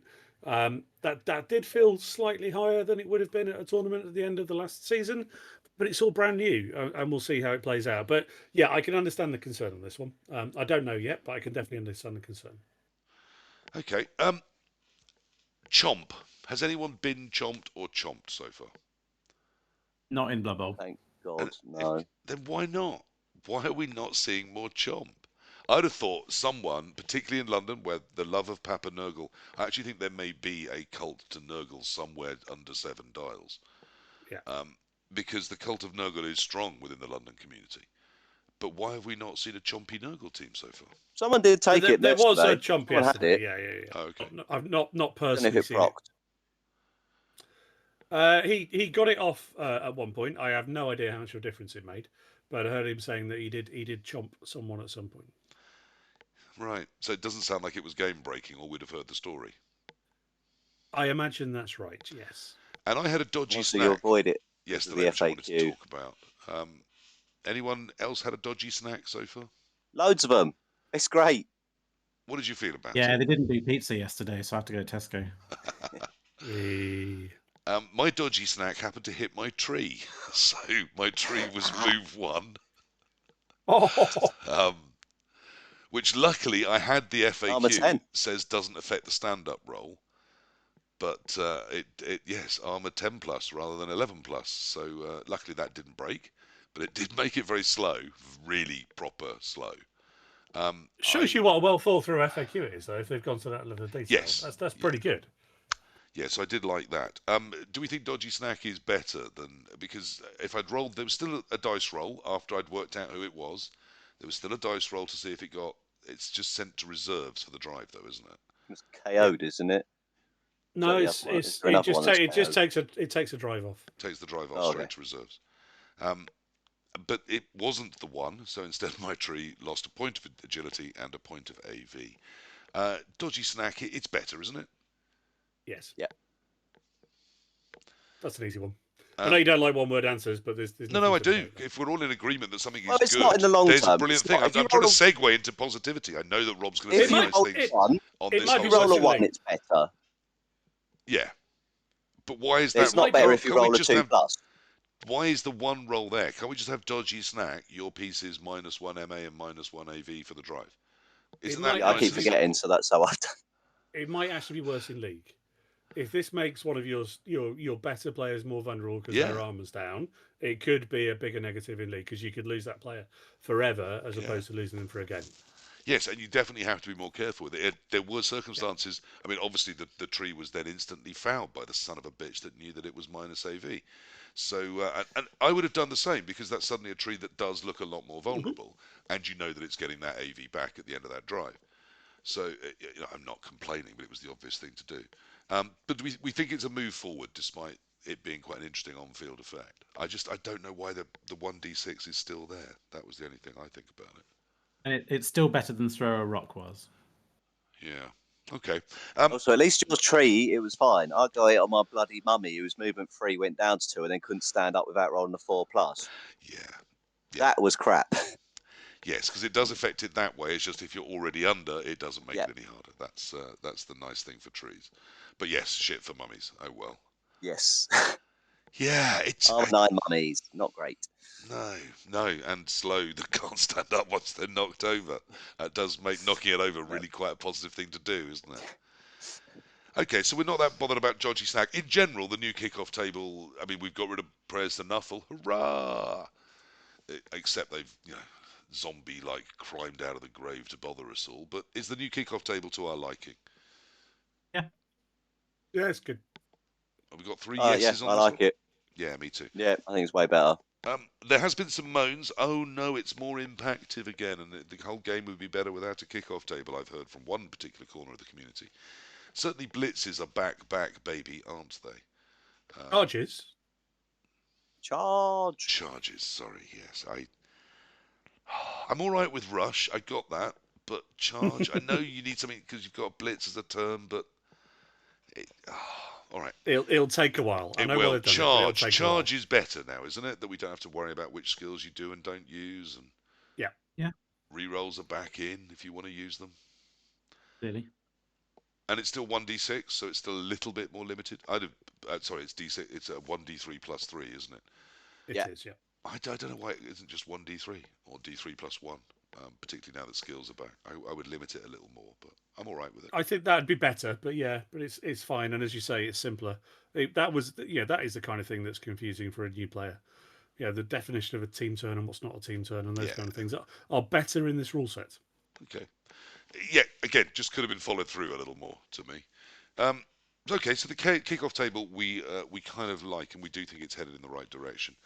I just think Blitz has maybe gone back to being a tiny bit too powerful there. There is one that is nonsense on there, though. What's which that is one then? that came up at the Welsh, because everyone got a mascot at the Welsh, so everyone had it. If you roll the, what's it called? What's 6 now? Cheering fans. Cheering fans. If you have a mascot and you roll a 1 on cheering fans, you can re-roll it. Why? That is God a knows, 'cause pointless extra rolling roll. more dice, right? Yeah, Rolling more dice. If you have a Mascot mascot wasn't and you good roll enough. a natural 1, you can re-roll. Come to cheering camp. fans. There's too much silly nonsense. Trust me. Come, we have cookies. There is too much silly nonsense in this rule set. There's too many bloody dice. Especially because mentioned the it to me and I outcome was is so like- marginal. The outcome's so I marginal. have Don't it add then. rerolls. Yeah, just don't have it. Yeah, for the least impactive thing in the kickoff table, there's yet another dice to roll if you've got a mascot. Well, that puts me off having a mascot for sure. Except that 25k for half a re-roll, particularly if your re-rolls are 70k, is just unmissably good, isn't it? You may reroll. You don't have to reroll. Yes, and May as well, which was interesting. So when in this situation, when your ogre went stupid and you decided you would team mascot it, and the mascot said no, you can't, you decided you wouldn't put a full team re-roll in. Yeah. Which may have just been because we were both bored of trying to work out what order everything was in, or it may have been a tactical That's choice. like I'll never know. That was always the way. That was always the way. But yeah, no, I like mascots, and I kind of think cool that because people will actually get little mascots they can put next to their board, and that will be their mascot. I think that's a fun thing. So I'm not necessarily against them, despite my concern about just the number of stupid bloody dice rolls we've got to make. But I do think the kickoff table is largely better, isn't it? That's a move in the right mascot, direction. just to quickly say, it does solve the problem of what to do with the last 30k if your roster does come 30k under. Yeah, but not what to do with it if it comes just 20k. Then it makes a bigger problem. That's fine. You get prayers to Nuffle if you do that. Yeah. So the prayers to Nuffle and some of the other inducements. Let's a nice big easy one for you. Having been so positive about the kickoff table, Rob, how do you feel about prayers to Nuffle being an inducement for 10k? Salty Rob, sorry. Oh yeah, it's fucking terrible. It is absolutely terrible. I think it's like 6 of the 16 are useless in tournaments, and 10 of them will ruin your opponent's game because it's just dumb stuff. It's like, oh, one of your players just loses movement for the game, and but again, lots of them are for the game. They're not for the drive anymore. Yeah. It is for the game. So it's a proper 2 middle fingers up, like. That Yes, the cost me one. 10k to completely cripple your team. Yeah. Woohoo! So and now the trained moles under the pitch. So now my Yeah. players can run fine, but yours, any rush they do I is think still that a one 3+. still is both players get screwed by that one. I do think Moles is still both players, but there's so many that's like, oh, give this player mighty blow, or like give this player like what, or give this player tackle. Like Yeah. Certainly it's at some 10k, they're a real good gamble, aren't they? nonsense in there. Yes, and if you hit one that you've already rolled, if you take multiple, it's a re-roll and you get an additional. Well, that's how it was played in Belgium when people were allowed to take them, and then thankfully no tournament since has allowed them because I'm like, why would you? Because Gonna say, everyone I'm will not take sure. them. I'm not sure I care because I'm not going to go to a tournament that allows them, and I don't think that'll rule out many tournaments. Yeah. Yeah. I mean, I think there's so obviously a bad and broken thing that they're going to get instantly nixed by almost all They're tournament just the new holders. special play cards, right? Yeah. We used to have special play cards, and you never ever went to a tournament that allowed special play cards unless it was like a new beginner league, and they just didn't know about inducements, and they were like, all Or at inducements are Warhammer allowed. World. And then someone turns up and goes, "Oh, I got the special promo one out of the Christmas White Dwarf." That is just like, "Oh, your team have armor value 2 and movement 1. If I roll a 4+," and it's like, Yeah. it's so Yeah, dumb. yeah. Someone in chat has just confirmed that I was right. Apparently, they are trained moles. They do only affect your opponent. Oh So yeah, god, yeah, of course. one of them, they can't rush as effectively as you for the entire game. Brilliant, Yep. brilliant. Yeah, 10k. Great gamble. If you're allowed them, take them in any tournament you're going to. You won't be allowed Yes, them take anywhere all except of them. probably Bromley. Now, a big theory that I've heard, particularly coming out from the Artemis Black, I tend to agree, which is why when on this very show 2 episodes ago we throw up a fictitious grid of where we would put things for a tournament. Specifically, we put ourselves some really tough rules. If you were limiting elites to only 4, what would we think that would mean for a tournament structure? And one of the ideas we came up with, and I know that the Artemis Black has been putting this forward amongst others, is that it really is only possible to look at the modern tournament tabletop and say, particularly if you're going to allow any stars, it can't just be tiered, it needs to be a grid. The teams need not only different number of skill access, but different amounts of money. Humans, for example, if they're allowed stars and they're allowed money, are going to be a very different proposition. Um, so, do we agree that we might be moving towards grids rather than just No, tiers? Is it the no, future? Do we all have to start to get around three-dimensional geometry to understand a Blood Bowl no, rule because you've set? you've gone a little bit far, but you've not gone far enough. So what you do is what the Portuguese national has done, and they've just gone. Every team gets its own costing, skills, elites, and secondaries. Every team has its own individual So breakdown all the way down. beyond the grid is the spreadsheet. Is that what you're telling me? No, it's just literally just one sheet, and it's literally Yeah. this team gets this much cash, this many primaries, this many secondaries, this many elites. Done. And then you can tweak it after you've like, why have I got a grid? Why do I need a grid? Just give me the list of all the teams. This is what they get, and then you can plug it, tweak it, and get it to where everything is where you want it. Because it all Okay. depends on how you want your tournament to play, right? Are you going every team viable, or are you going here's your 5 try hard teams, everything else can get in the bin, or are you going I want stunties to be amazing and everything else to be okay, I mean, we were here and then you earlier, could but just tier it all as you want. isn't it the Grids truth? don't really work. No matter how much we moan about there being too much OWA or Amazons or Dark Elves or Skaven, no matter what you build, there's going to be 5 or 6 teams that people consider to be the best and will take. Yeah, but you can move it around in a list system. It could be Imperial Nobility. You go, have 11 skills and 1300. Everyone could take Imperial Nobility. But at least it's a different team up there that you're playing. It's Yeah, not OWA for the yeah. entire year. It's boring as hell. It's Much been rather play OWA for Corn with, about a week and a half. Come on, well, it's been two and a bit months for me. two But and a bit months. Yeah.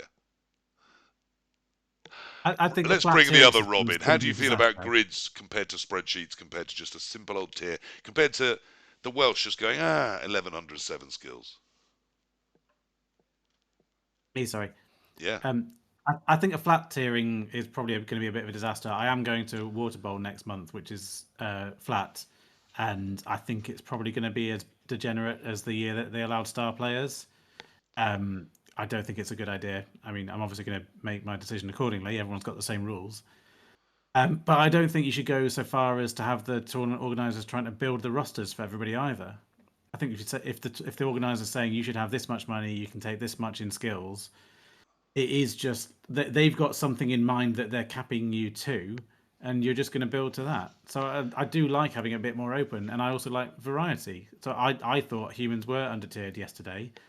I took them. I've not taken them before. I might not take them again for a while, but I like having an excuse to take something different. Yeah. I mean, I agree. I tend to look at rule sets with sort of two things in mind. The first is what do I think will be competitive, and the second is what looks interesting to me. And that always has a premium to things I haven't played for a while or things I haven't ever played before. I think I'm up to 21 races played now, and I want to at some point click on and get 25 and possibly even do the full 30. So I am looking with lots of things in mind, but what seems useful or good and different is one of those things. But do grids frighten you? Do you think we'll put people off with just too complex a way of going to the tournament? I Uh, think grids are just another way of saying there's more tiers, and they're actually a simpler presentational way of doing it. I think it looks easier and clearer on a page. I think the days of 3 or 4 tiers are gone. I think there'll be 5 or 6 tiers minimum, and probably should be. Whether it needs a grid, it's just a nice, clear, simple way of presenting it. So I don't have a problem with it. I don't like personally what they've done in Portugal, having not played it for full clarity. But I don't like 10, 12, 14 different tiers of races. I think that gets more complicated. 30. Yeah, I 30. still, yeah. I you lost me at 10, Rob. I just think that there's a balance somewhere between complexity and simplicity and trying to make every race playable and just trying to have a good time. And I think we'll find somewhere in the middle. I mean, is there really that much variety anyway? Now that most teams only have a limited number of positionals, it's not like there's going to be 18 different ways to build Dark Elves, is there? There's a few options. I think NAF Champs is doing something interesting with the build alignment into a positional gambit. So you've got you can take a stack on a line on a 0 to 16 player. So you can take two. I think it's not two secondary skills. I think it has to be two primaries. I've not remembered Right. it because it's so far in the future. But you can, if you think your roster's missing like the next one of a positional, you can kind of build alignment into that, and that's the sort of thing that could exist to mitigate this. Yes, I mean, and certainly, I think lots of tournament organisers have been very open about the fact this is early days of season 3. Until we know where to put things, we need data to tell us where things already are. It sounds like the data from Rob is that OWA are top of the pile right now. You think? I think so. Yeah, I can't think of a reason not to take them. I'm also not sure what obviously beats them. I'm getting the sense there's a sniff people think Chaos Renegades might be impactful against them. Maybe But orcs, maybe Tomb Kings, maybe something with high yeah, strength, maybe. I mean, But the yeah, problem it's is hard. you've got to have not something much that can slower, but punch definitely through. stronger. They can have a wall of good armoured dwarves, and either with an ogre or a tree to back it up, that's a hell of a wall. And because the Yep. Well, dwarves have defensive, now that it's the they good can bring that dwarves, anti-guard, so the big guy's really protected from guard assaults. They've got Yep. pace with both the human blitzer, which can then have tackle mighty, and the human catcher gives them good pace options. And the human linemen themselves aren't that slow. So they've got pace, they've got some agility ability. If they can secure the ball now with the catcher, then they probably don't even try and pick up on the leader, who can then just be a leader, a caddy for leader, the thrower. That's why I've called it the leader, because it is just a leader caddy. They really, as you say, it's hard to think what has a natural advantage that they haven't got a counter to, or what can put them into a tough position. And I don't find much. Rob, any hope for the people facing OWA? What should they be trying to face them with? I mean, I still don't hate Necro Yeah, because okay. you've still got Claw to take out the armor 10 pieces, or are they got Ironhard skin? They don't, do they? I'm No, not they sure, don't. No. are they? So you can still get the Claw in there in Defensive the right hurts you though. places. Yeah, Defensive, yeah. yeah. Your typical necro builds 4 guard, and But it's then going to again, be half useless. defensive makes my turn difficult, but then my guard will work on their turn and then make it difficult for them to then prioritize blocks, right? Yeah, So True. it only works one way. You can still jam your guard in and go, and I'm not going to block anything. I'm just going to jam it in. And now you've got to either dodge off of me with Agi 4 dwarves, assume they're Agi 4. They are. they are. Yeah. You've got to Even the move those blitz. pieces around or they're just stuck there. And with Necro, you kind of don't mind stuff being stuck there because it's not ball carriers, it's flesh golems and wraiths that sidestep into more annoying positions.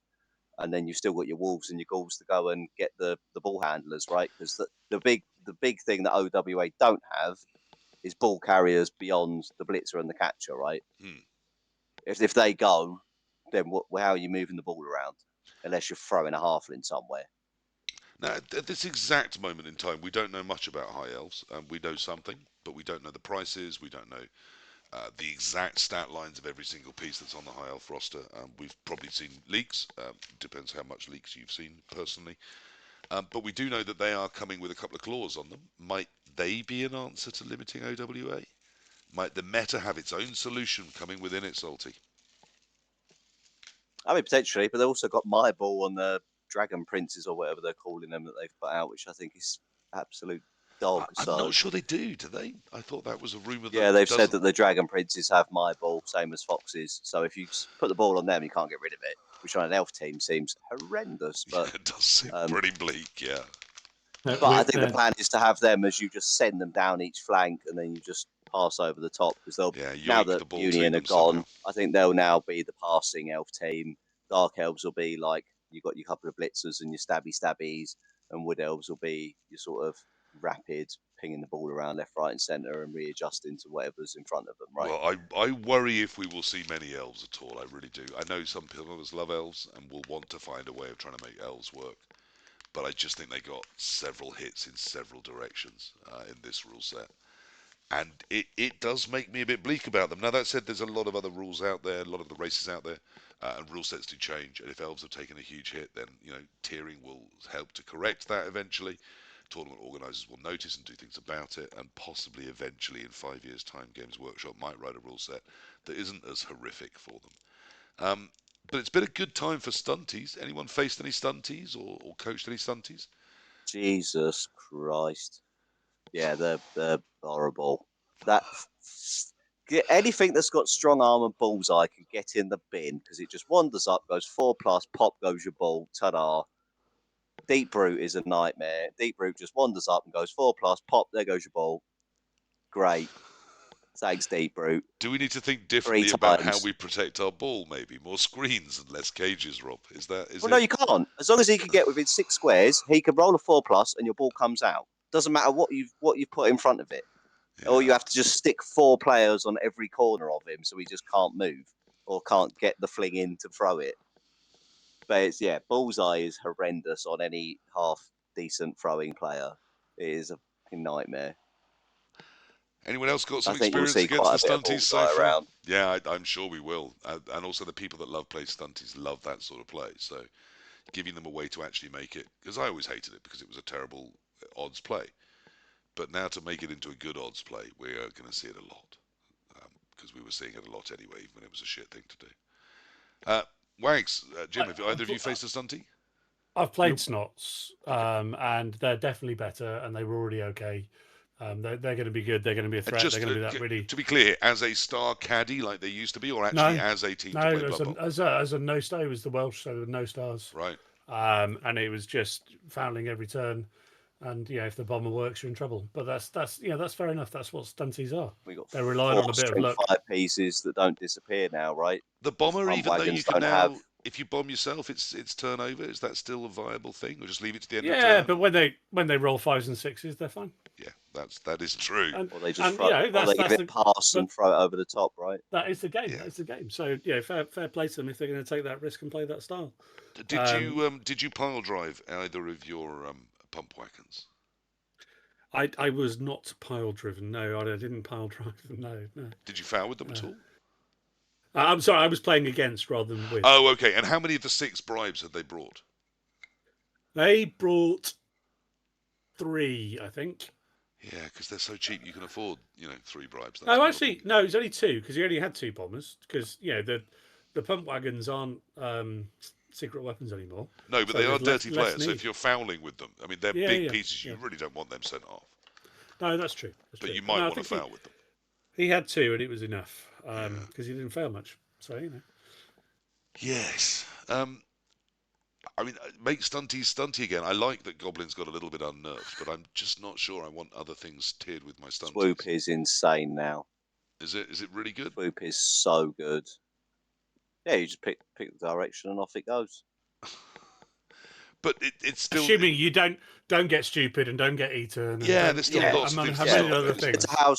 Compared to how Swoop used to be, and also now it's got dodge, so it's not like it's Right. not So scuppered also, by yeah, having to when be, it lands, that's the point. Is it can dodge through a line incredibly easy, Okay. can't it? yeah, or So it just lands in the end zone. So a player on an underpowered team that was terrible now isn't terrible. Fine. Yeah, that. Oh no, this is not saying that they're broken anyway, but I just think stunties have just got way better. They're a lot more interesting to play. Well, There are a lot more stuff that can actually bring them into the game, and it's not just your proper Timmy like funsy players taking stunties. I think you are getting some better you say coaches actually stunties have looking got at them as better. viable. And then you run up with your block, tackle, mighty blow, and delete one. Fling's gnomes haven't got better, have they? Flings have got worse, I think. Yeah. They're pretty awful.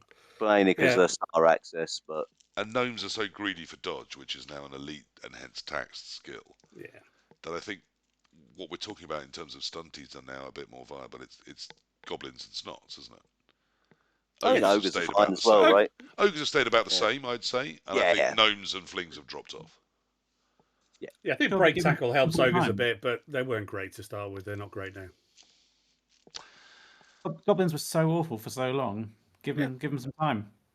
Completely agree. Okay, look, we do need to start wrapping this up. This has been really interesting. I just literally wanted to just chat about my early feelings about season 3 because Kent's coming up, my first team event.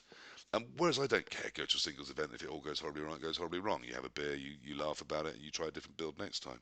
But for a team event, you want to sort of think, I've got a vague idea what I might want to do here.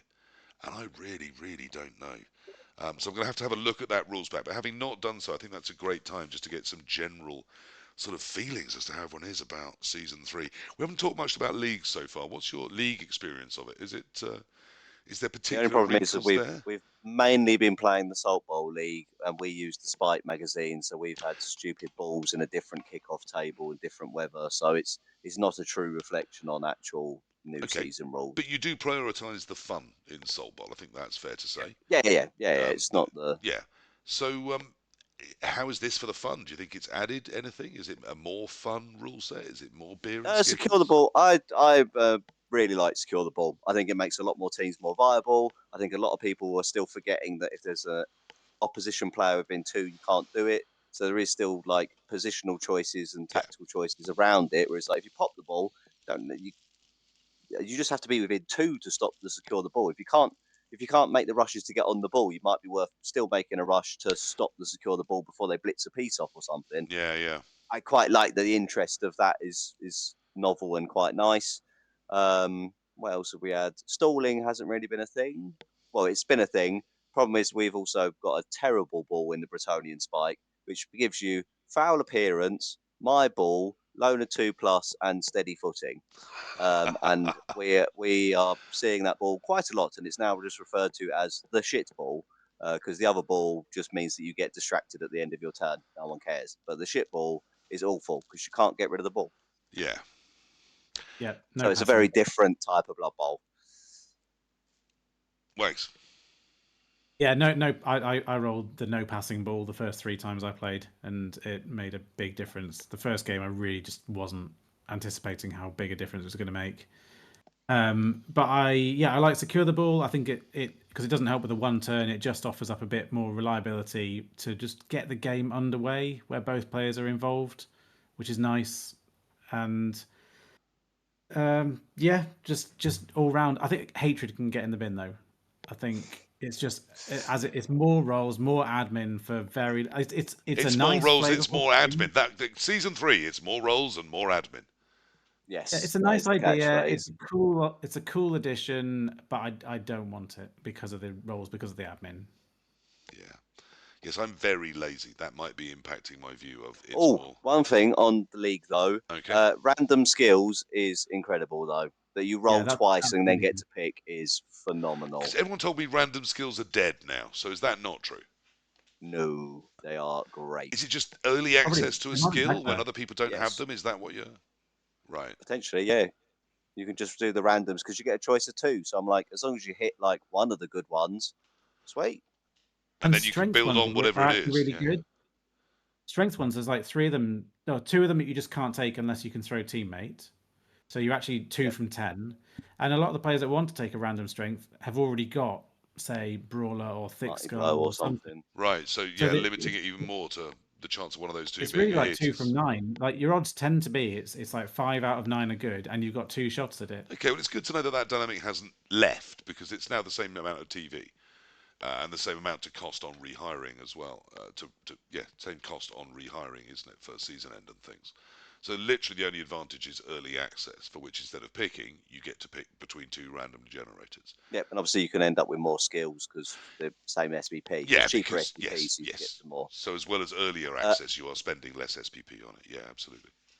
Jim, the anything biggest from the league nonsense, point of though, view? I think it's a bit too early to tell. We've not played a normal league yet. I think, Sure. sadly, I think Orcs that were already a very good league team are going to be even better and are going to dominate a lot of leagues.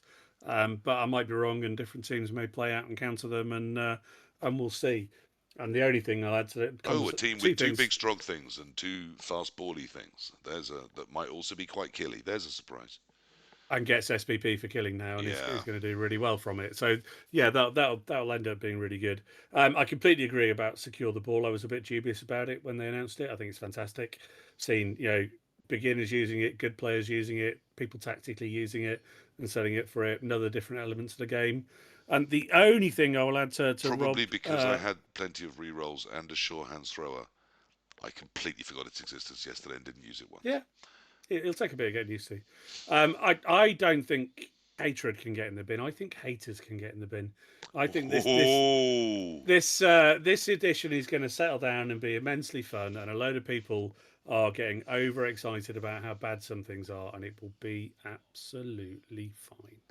I mean, to be clear, I am one of those people that thinks some things are going to be terrible. But at the same time, I don't fear or mind change, and other things will be good, and I will do some of those good things, and then hope I live long enough to see another rule set. Um, did want to end sort of pretty much as we began, but with a bit of a recap. I want to talk about what's your early impressions, as I know they are. Do you have a favoured new, shiny new thing from season 3? And it can get in the bin, or I wish it hadn't got in the bin from season 3, other than just Salty Murcutt and his entire attitude to life. We're not allowed to put that as our choice. And then finally, it's already been mentioned that my my big shout out for season 2 was that defensive would become a key part of the game, and as has been pointed out, I was wrong. It didn't. Um, it kind of was starting to a little bit, but I do think the time for defensive. I was right in that it's a big thing that impacts on Blood Bowl, but maybe its time is now with OWA coming to the fore. So do you have a similar hot take that maybe other people aren't talking about from season 3 that you want to put out there at this early time to haunt you ever more? Jim's is possibly that everything is going to be all right. He's one of the few people, other than everyone on Reddit. Reddit is a beautifully positive place, usually, about everything to do with Games Workshop, or a bunch of fanboys that never criticise them, even if they punch them directly in the face. Your take may vary, but certainly Reddit is a very positive place about Games Workshop stuff. So I've given you a little bit of thinking time on that. We will start with the nice, easy one. We'll start with what's your favourite shiny new toy. We'll do one. We'll go all around with that before we come back to the other ones. So that you've got some thinking time as we talk. I was aware you were not warned about this. So, what is your favourite shiny toy from season 3? Let's start with Peter Easy. Positive this evening. That's going to be Salontiger. What's your most positive thing? Not played it yet. I am super looking forward to playing around with Monstrous Mouth and Chomp. I think it's going to be a really fun addition to the game and something a bit different. And looking for a build where I can get it on a Snotling in an Underworld team and really ruin someone's day. Oh, that is going to be so evil.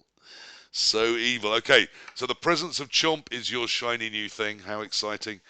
Uh, Wags, Dr. Wagner. I think secure the ball. I think anything that stops a newer player feeling like they've not been able to engage in a game is a really positive experience. Okay. Salty, what's your most positive thing about season 3? Getting casualties off of armbar is the best thing ever. It is the absolute tits. Every time they go to do a dodge and you're just like, armbar, it's the best. Having got one Best once thing in this edition. on an old World Alliance in season 2, I loved it there. I have to say, I recall cheering at the tournament the first time my Now you get armbar popped. SPP off of it. It's so good. see, that can get in the bin. That so should get in the bin. Okay, I suppose I get to pick a shiny new, I'm excited about it thing for season 3. Um, I I don't think it's a particularly brilliant design, but I'm thrilled Bretonians are back. I think they belong in Blood Bowl. Um, Once we have a Bretonian team, it can get better. I don't think it's a very good team, considering we've had some excellent launches. I liked Gnomes. I thought they were great out the box. A really interesting new design, a new thing for Stunties to be doing. Still like them, despite the skill taxes. I didn't think Amazons were that bad. I thought Black Orcs were really interesting, but I just think they've dropped the ball a bit on Bretonians in terms of team design. It's a bit shit. But at least they're back, and I'm very excited about that. So there we are. Uh, if I had to pick a second one, it would probably be that elves are getting a bit more, at least different to each other, even if that means we're just going to make pro elves completely shit in every conceivable way, and dark elves a bit shit too. So that's our shiny things that we like about season 3. What is the worst thing we don't like about season 3? I've given mine away. I think there's just too many bullshit roles and too much admin added. To the point where I've never been the fastest player, but also I flatter myself that I put people in positions where people tend not to be fast against me. But the fact that I've got even more to do just isn't thrilling to me. So that's my it can get in the bin. There you are. We've kicked it off with that. Rob, what's your it can get in the bin? Either Rob. Let's start with Wagz. Let's go salty last on this one. Fewer positionals, homogeneity, too many linemen, however you want to put it. Homogeneity. See, I can tell you've got doctorate. Nice word, like that. That's a big tax word. Jim, what can get in the bin? It would have been prayers to Nuffle, but TOs will do that for us. So instead, I will go with quite how much they've damaged Elven Union. I think that's a real shame that a roster that could be fun is just completely unplayable. Yeah. I don't know. Hopefully something will fill that niche, but I do worry about the whole agility niche, and then particularly, I think they're completely hosed. Much more than humans are, much more than Skaven are. I think Yeah. they're even more than dwarves are. Skaven are all right. Skaven are all right. Yeah, I think secretly, I humans are think they better. might be. Oh, they're not. They're just not. You're like one of those people on Reddit that says, "Oh, Skaven never needed 4 gutters." No, your Skaven didn't, but everyone I know that's good with them did. They're not better. They might be all right. They're not better. I'm not having it. Humans, not Skaven. I think humans are better. No, they're not. Sorry, they're not. I'm not being the Ministry of Disinformation. They're not as badly off as people say, but they're not better. Rob, salty. I What mean, can get Blood in the Bowl bin? can get in the bin. There you go. Just put it in the bin. Burn it with fire. It'll be fine. No, leaving your models standing up when they're prone or stunned can get in the bin Yeah, that entirely. can get in It's the the bin. dumbest thing. Like, what are we doing? Like, if the model is prone or it's stunned, which is face down I or will face up, defend lay until you're down. right to paint beautiful figures, but they are pieces in a game. Let me play my Yeah, game. If you yeah. want to paint them and put them on in a display cabinet and let no one ever touch them, great. That's great. But if you bring them to a game, expect them to play the game. But also, I if you agree. if you just want to play to do the painting stuff, just bring another team. Yeah. Just bring a crappily painted team and bring a nicely painted team. If you're that bothered about painting, you obviously doesn't bother you. Bring your super beautiful team, just put it on the side of the pitch, and then just play with your 3 colours and base team. That said, And then you like Got I can that said, still half win your nailed best already. painted. like I said, these undead I faced, I was telling what was what solely by what loom bands were around them. So some level of painting clarity is quite nice. My eyes aren't the Yeah. greatest, and it was quite dark in that basement, but still. But that is the one thing. That being in the rule book as an actual thing is a joke to me. I know it's a miniatures company, but I'm like, it just completely switches off how everyone's brain who's ever played this game works. I'm like, a stunned player is not upright. That makes no sense to anyone Yeah. other than people that go, "Oh, I've just got paint on it and I haven't varnished it." I don't care. Then you shouldn't have brought it. We're playing a game Exactly. here.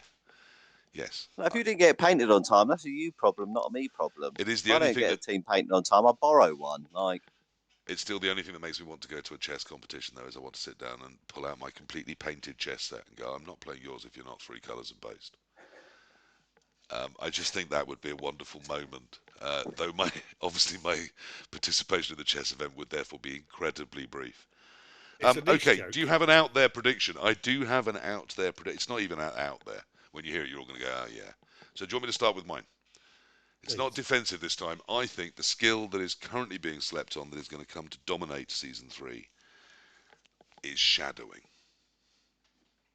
I think 4+ shadowing, and it's gone into a skill category where there is just trash available, just so much trash that I think people that have access to it, I think we're going to find will get quite a lot of shadowing around, and it'll be more impactful than people who currently don't fear it reckon. If you can shadow 50% of the time and you can do it as many as your maximum move, there's another bit of admin. So now if I'm shadowing, I have to keep, oh, I've shadowed 3 times. So if someone else goes past me, I can only shadow them twice because my move is 5. I mean, why? But it's now 50% for every shadowing to work. That's quite a lot.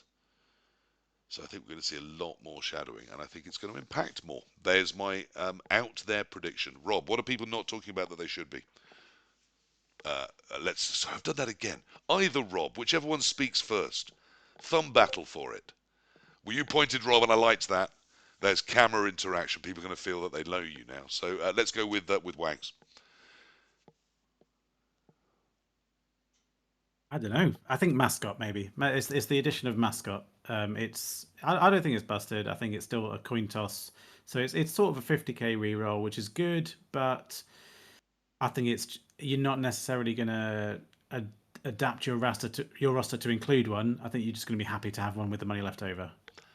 Okay, I mean, I'd go stronger. I think if I have a 70k roster and mascots are allowed, I'm building that team thinking mascots should be there. Probably as important as a reroll, because half a 70k reroll for 25k, that's such a good deal. Salontiger, Jim, what's your? Do you have an out there prediction? Things people aren't looking at or talking about they should be. Not really. I'm not that deep a thinker about the game, to be honest. I just rock up and roll some dice to see what happens. But I'll take a slightly different angle on it. I don't know if venues will allow, but I think the game's popularity is going to go through the roof. We're going to see a 2,000 player Euro Open, and if the venue could possibly allow it, a 5,000 player World Cup. It's going to be that big. It's going to we're going to get flooded with players wanting to play this game.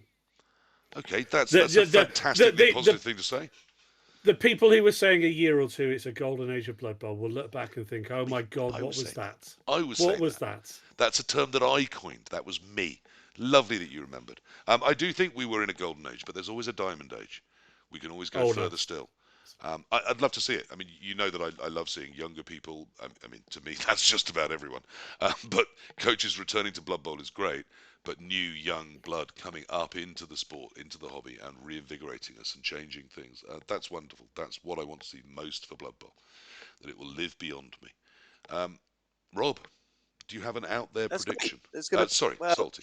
There's just going to be more swag available, which is going to be great because now you need more stun markers. You need all these markers for all the things you're doing. PC is now going to come out with his One World, One Blood Bowl stun markers that he's going to give to all his opponents in the coming year. Chomps marker. I looked. I have priced those up as an option. I genuinely have. That's team captain. But yes, there's more mascots and stuff. Like people will give out. People are giving out like mascots and stuff. There's going to be more minis and stuff like that. Like there'll be a lot more of that. That's swag-tastic. There's a beautiful Blood Bowl swag-tastic there's a lot more. feature. There's a lot more swag available out there. I think tokens to be made for certain things. And yet, I still feel I'm one of the very, very few people that has ever put out a Blood Bowl koozie. So I do feel I've been leading the way there. Do you even know what a Blood Bowl koozie is, Jim? Yeah, that's what I've no idea what koozie is now. What you put your beer can in when you go to a sports game. It is what you put your beer or soft drink. Let's not be toxic and insist on alcohol. Yes. But it is what you put. I'm just trying to open one of my very few remaining ones. Can you get one that holds Sauvignon Blanc? I'm not sure you can. There's probably an equivalent, but a beer koozie, it's literally just a neoprene circle that you can put a beer in. That can obviously be branded with some form of Blood Bowl logo upon it. So yeah, it fits a soda can or a beer can, like so. So I don't know why people give out dice. I think I'm one of the very few that's ever given out Blood Bowl beer koozies. So there are areas of swag as yet undiscovered. I presume you're talking about eye gouged and dodgy Well, I think snacks. there's loads of stuff. So the brilliant coaching, not brilliant coaching, I've done it wrong again. Whatever the number 6 is on kickoff, remembering that you've got Scary the fans. you've got the assistant, the assist on your first block, even if it wasn't your turn, you have to wait 5 minutes to do it. That needs a token. You need a pick me up token if you're playing Nurgle. So every time you remind yourself that you've got pick me up, Yeah, you need No candidate says stun pick me up. markers for everything. Yeah, you need a model for your mascot, so people will do like actual mascots for their team and then give them to opponents when they play them. Dice are done now. We're done with dice. Sod all that. It's time for tokens. there are Uh, 4,500 people in the Blood Bowl Dice Collectors Facebook group. Just for Dice and Blood Bowl token dice. No. collectors. Oh, is it? Has it recently changed now? There's Okay. tokens in there as well. They're not as popular, Are but you telling me that these people yes. have wasted their lives and that from now dice are done? I think a lot of people are moving off to tokens and other bits and pieces now as well because, to be honest, there's similar costs as well. I'm very But proud Well, to are we say realistically, so. saying how that? many of your Are we saying there's no dice in Blood Bowl? Because I feel like that's a hot take that's never been done before. oh god, right? There Can are I just plenty of log off dice. They now? just don't matter. Look, I think season 3 is exciting, and there are some reasons to be excited about it. There's some big bloody problems there, and thank goodness NAF have put that sheet out. I hope Games Workshop are sensible enough to look at that sheet and go, yes, we need to make official rulings on every single one of these issues, Yeah. because they really genuinely do, and that would really help tighten the rule set up.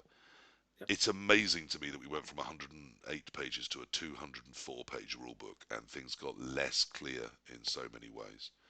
It's amazing to me that they said they're going to sort things out, put keywords in, it would all be much more easy and structured in that way, and to a great extent they did.